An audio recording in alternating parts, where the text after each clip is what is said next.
بۆ چارەسەرکردنی کێشەکانی خێزان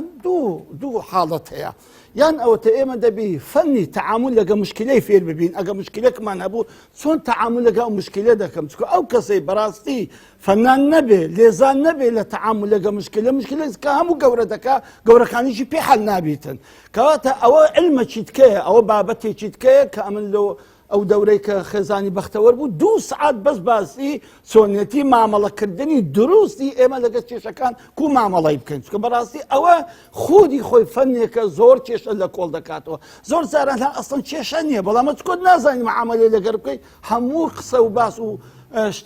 لە ماڵی لێتە بتە کێشە. زۆری دووەم بۆ حەڵکردن و باسکردنی ئەم بابەتە ئەوەیە ئێمە بین سەرچاوی کێشەکان باسکەین، چکەگەم سەرچاوی کێشەکانم باز کرد، تەشخیصی نەخۆشیەکانم کرد، ئەو وەختی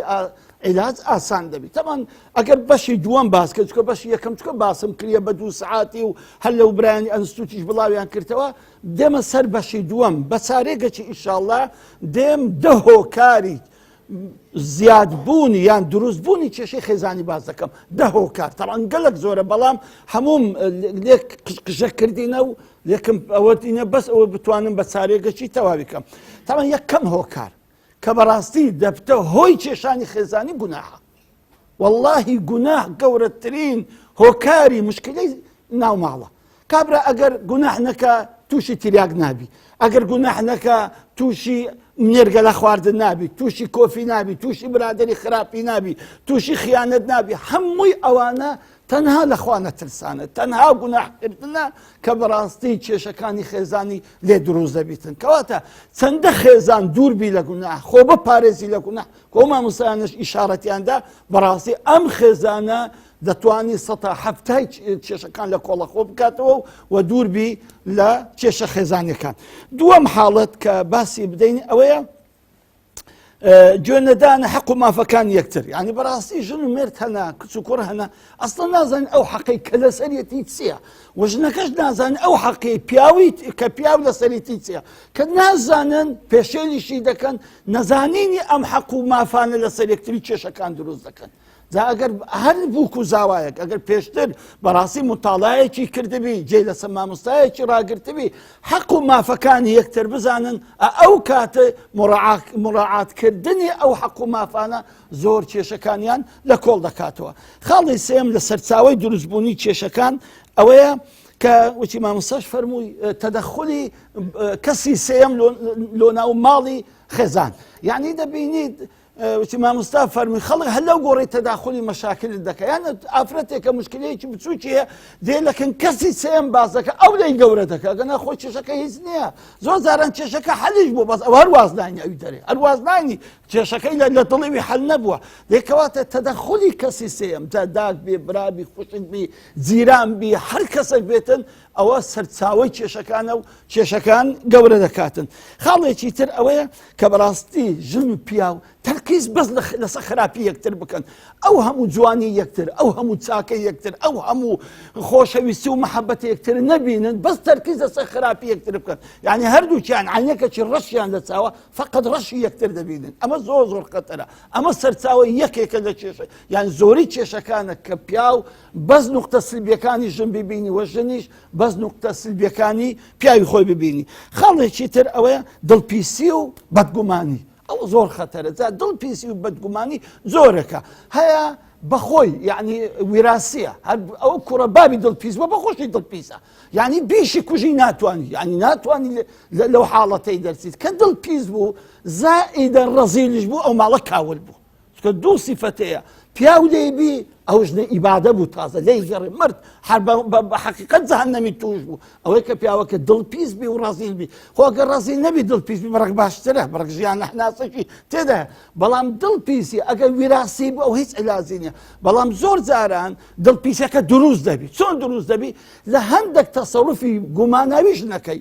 ئەو ژنیان خۆی غەریبە یان فەقیر حاڵە، نازانی تەسەڕوفی جوان بکە، هەندێک تەسەڕوف تووشی بەدگومانی دەبی لە دڵی پیاوەکە، یان بالعکس زۆر جاران هێژنەکە بەدگومان دەبی لە پیاوەکەی. تەلەفۆنێک دێ اخي تلفون لو بيولو هردي او سري بس قصيدك وما كاكا والله قمان دروز ذاك الضلي خزانت يعني تلفونك دي رفض دات دو رفض داتي يتري بحمل رفض دي لا فيش من زوابيته وي انا زور زاري شيء ده بدي كاميرا نسيتي حازي احمد جنكين وين تلفونك اللي تدري هردك بجنك تخو عزي احمد وجنك ياك ام تصرفات انا قمان دروز ذاك الضلي جنكي ودكاك بد قمان بي لا بياوكي زاوانا السرتاوي كيشكان خالي تر اويا حالي نبوني يكتري جوني بياو لطبعي يكتري طبعا مثلا زول جن حزي لقصانك اخو بزوريني حزي لقصانه بياوش هي هيز عزي لقصانيا براسي كيش زور او بياو ولا دري قصه خوشه لطفي خوشه نكته جيتو بقران لما لا طاقتنا دوخ سيبك جنا كدرها دريس عيبتني بس ديو ما قرر لا ديو درا يقصيناكي ذا ام شيء اما نناسيني طبعي كخوي قور اوجني بس طبعي دروس كردوا او نناسينا براسي شيشه دروس كان بالعكس هند الزار هي بيا خوي قور بشكلك دروسي كردوا عندك تايبه مندي خوي نناسيني او تايمد مندي انا لو دو طرفي دبتشيشو لحق جاتشنيه بلام اويك نازان اللي عند دبتشيشه خالي تشيتر اويا زور زاران جنك بيجي كومالايتي بياوكي نازاني مراعاتك جني امام الزهري دي فرمو والله او كتبانا لسيها بيد الله من ناخوش ترى بزانا او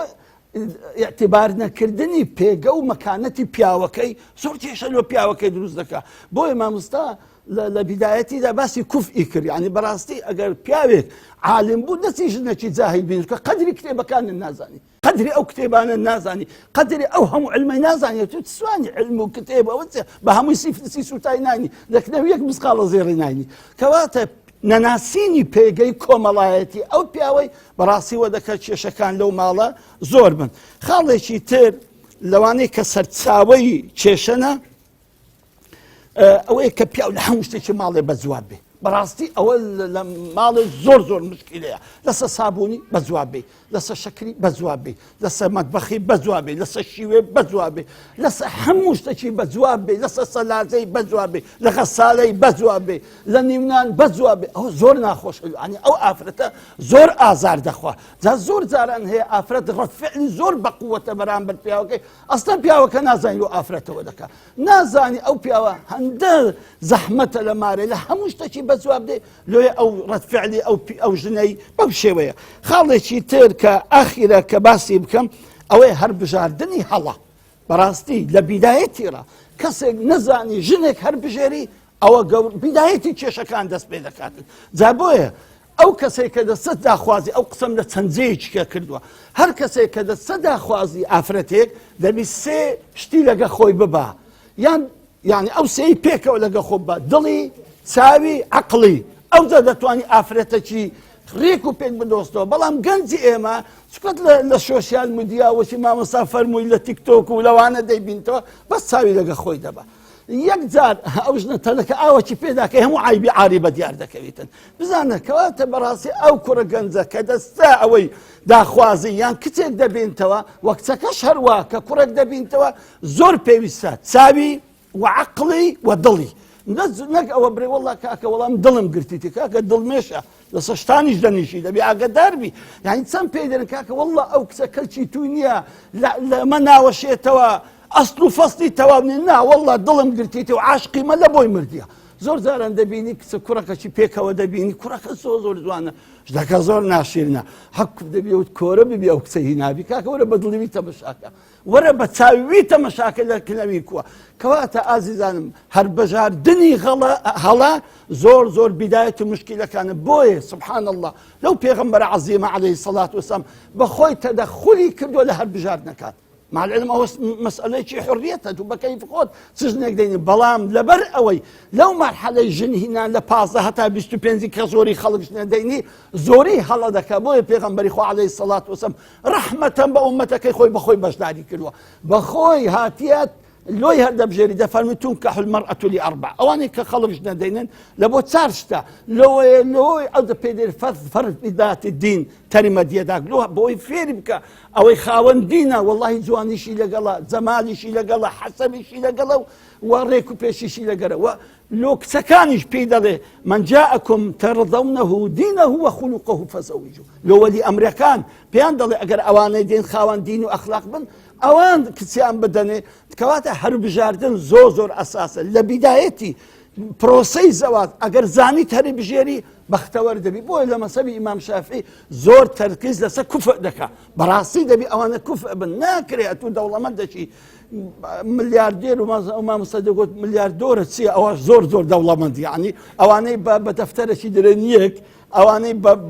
بە بلۆکی دەرن نازانم بە ملیۆنی دەرن بلۆک ئەوانە نابی کچە فەقیرێکی بینی چکە قەت بە چاوی جوان و ڕێک و پێچی تەمەشای ناکە ئیلا بە چاوی نزم بە چاوی کەم بە چاوی فەقیری تەمەشای دەکە یان بالعەکسیکە و نابی کچێکی دەوڵەمەند بدەیە کوڕێکی فەقیر نازوو گۆزی ئەو دەوڵەمەندەی بەو فەقیرە هەر ناگیرێ دەکەواتە بەڕاستی ئەو کوفئا لە بیدایەتی هەربژاردن زۆر کێشەکانمان لە حەڵ دەکە کەواتە ئازیزانم سەر چاوەی کێشەکان بە پوختی و بە کوشراوی دەهۆکارن ئەگە ئەو دەهۆکارەمان زانی و عەکسیان کەوە دەبتە ئیلازی خۆیان بەڕاستی ئێمە کێشەکان هەڵ دەکەین یەکەمیشت بەڕاستی دینداری و لەخوا ترسی لەناو کۆمەلگای خۆمان بڵاو بکەینەوە بەردەوام ئەو خەڵکە بترسێنرێ بەخوا بە ڕۆژی قیامەت ئەگەر نەشترسێ لەخوا کاکە لە شەرەف و ناموسی خۆت بترسێ لە کەرامەتی خۆت لە پێگەی خۆت لە سومعە و کەرامەتی خۆت بترسێ هەموو کەسێک مەهمەکانە دینیشی نەبی بەڵام لە سومعە و کەرامەتی خۆی دەترسێ حەز ناکە ناوی بە خراپ بێ حەز ناکە لە ناو کۆمەلگا بە شتێکی کەم تەمەشا بکرێت کەواتە ئەگەر ئێمە بمانەوێت خێزانەکانی خۆمان بپارێزین لەوەی یان ئەوەتە فێرە دینیانکەن یان ئەوەتە لەبەر کەرامەت و سمعە و کەسایەتی خۆمان بە ئەو شتانە بپارێزین ئەوانی تر کە هەر بە عەجەلەی ئەوەیە بەڕاستی دەبی ئێمە ئەو گەنجانە ژندێن ئەو کچانێک کە مێر دەکەن پێش مێردکردینیان پێشژنینیان بەڕاستی کتێبگە بخوێنەوە لەوەی شارەزا بن لەو حەق و مافانەی کە خوا دایناوە لەسەر ژن و مرد ئەگەر شارەزا بووی ئەو وەختی تەسەڕوف زۆر بە جوانی دەکەی وە شتێک ناکەی کەوا تووشی کێشە و ناڕەحەتی بی مەسئلەی تەدەخولی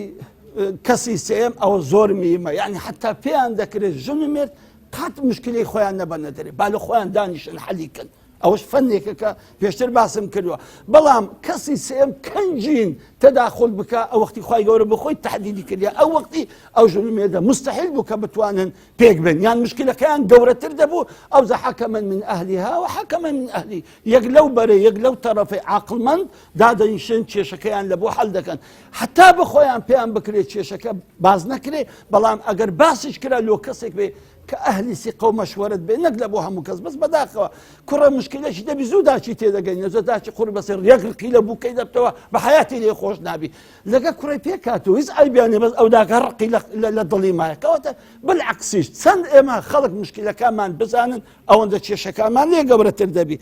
خاڵێکی تر گوتمان دڵپیسی و ئەوەش بەڕاستی ئینسان دەبی لە خوا بترسێ قەت زەنی خراپ ناوی إن أكذب الحديث يعني براستي ظني خراب إياكم والظن فإن الظن يعني ظن بردن حمي جناحه براستي لبروي سطا نوتي أو مشكلة يدل بيسيان إحساس دروز زمن بروابك بس جمانة يعني أفرتك رقمك بيجاني لبوهاتي ونيا أو بس زمان أو رقمينا ناسي كزوابي داي تومير دك اللي كرت مشكلة زور شيء وهماني أو بريانة دزان كخاصة بكار نزانيني بكار هناني أو موبايلات شيء قلق دروس كده وضل بي سي شي قلق دروس كده كاتب براسي هر خشكيك دەبی بزانی چۆن ئەو مۆبایلەی بەکاردێنی چۆن فەیسبوک بەکاردێنی چۆن ئەو ئینستاگرام و نازە ئەم تیکتۆک بەکاردێنی بۆی تووشی کێشە نەبی لەگەر خەڵکو و لەگەر مێردەکەی خۆشی خاڵێکی تریش لە عیلاجی ئەوەی